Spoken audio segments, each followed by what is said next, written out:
नमस्कार. आज 30 जानेवारी 2026. आजच्या ठळक बातम्या. महाराष्ट्रात उपमुख्यमंत्री अजित पवार यांच्या विमान अपघातातील निधनानंतर राजकीय हालचालींना वेग आला आहे.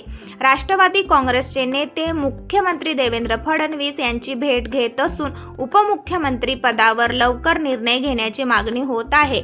सुनेत्रा पवार यांच्या शपथविधीची चर्चा सुरू आहे, तर विरोधकांनी यावर टीका केली आहे. देशात आर्थिक पाहणी 2025-26 सादर झाली असून आगामी केंद्रीय अर्थसंकल्प 2026 कडून करसवलत, रोजगार, शेती आणि MSME क्षेत्राला मोठ्या अपेक्षा आहे.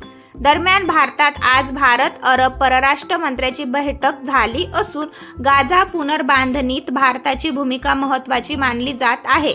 जागतिक पातळीवर अमेरिकेचे अध्यक्ष डोनाल्ड ट्रम्प यांनी फेडरल रिझर्व्हसाठी नवीन नामांकन जाहीर केले आहे. त्यांच्या विनंतीनंतर रशियाने कीववरील हल्ले थांबवले, तर इस्रायलने गाझातील रफाह क्रॉसिंग पुन्हा उघडण्याचा निर्णय घेतलेला आहे. धन्यवाद.